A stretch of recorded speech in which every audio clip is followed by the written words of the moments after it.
संभल की ऐतिहासिक बावड़ी में आखिर 13वें दिन क्या मिला?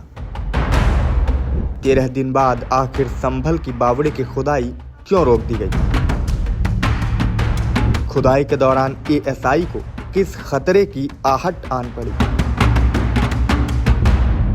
यूपी के संभल के चंदौसी में राजा आत्माराम की बावड़ी की खुदाई 13वें दिन अचानक रोक दी गई। इस दिन 25 फीट तक खुदाई हो चुकी थी, लेकिन भारतीय पुरातत्व विभाग यानी एएसआई की टीम को बावड़ी में कुछ ऐसे खतरे के संकेत दिखे जिसकी वजह से तुरंत काम बंद कर दिया गया। अब इस ऐतिहासिक बावड़ी को लेकर सहसपुर बिलारी रियासत के राजा चंद्र विजय ने सरकार और प्रशासन से इसे फिर से खुदवाने की मांग की है। उन्होंने कहा कि यह ऐतिहासिक धरोहर उनके परिवार द्वारा तैयार कराई गई थी। चंदौसी के लोगों के लिए इसे संरक्षित कर पर्यटन स्थल के रूप में विकसित किया जाना चाहिए। राजा चंद्र विजय का कहना है कि बावड़ी एक अद्वितीय धरोहर है, इसकी तह तक खोदकर इसके महत्व को उजागर करना चाहिए। मैंने इस संबंध में सरकार को चिट्ठी भी लिखी है। राजा चंद्र विजय ने जिलाधिकारी और सरकार से अपील की है कि बावड़ी को उनके परिवार की संपत्ति की बजाय जनता को सौंप दिया जाए। उन्होंने कहा कि चंदौसी में पर्यटन स्थल की कमी है, इस बावड़ी को संरक्षित कर एक महत्वपूर्ण स्थल के रूप में विकसित किया जा सकता है। इसके लिए एएसआई को खुदाई का जिम्मा सौंपा जाना चाहिए। उन्होंने कहा कि एएसआई खुदाई करे,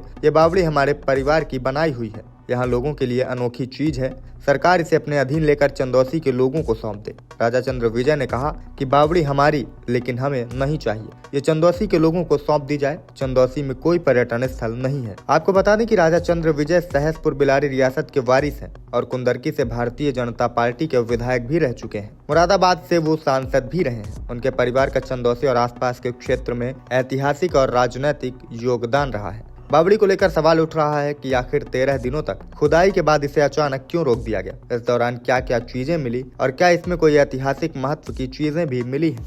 बता दें कि बावड़ी की 25 फीट तक खुदाई होने के बाद दूसरी मंजिल दिखने लगी थी। इस दौरान दूसरी मंजिल के गेट का मलबा हटाने पर एएसआई की टीम मुंह पर रूमाल बांधकर सर्वे के लिए अंदर गई, लेकिन वहां कुछ खतरे के संकेत नजर आए। इसके बाद टीम तुरंत बाहर आ गई और मजदूरों को काम रोकने के निर्देश दिए। इस दौरान मलबा हटाने वाले मजदूरों ने कहा कि बावड़ी की दूसरी मंजिल में नीचे रेत दिखाई दी है, दीवारें टूट रही हैं और मंजिल के धंसने का खतरा है। नीचे ऑक्सीजन की भी कमी है और अंदर जाने पर उन्हें गर्मी लग रही है और इन्हीं खतरों को मद्देनजर रखते हुए एएसआई ने खुदाई रुकवा दी।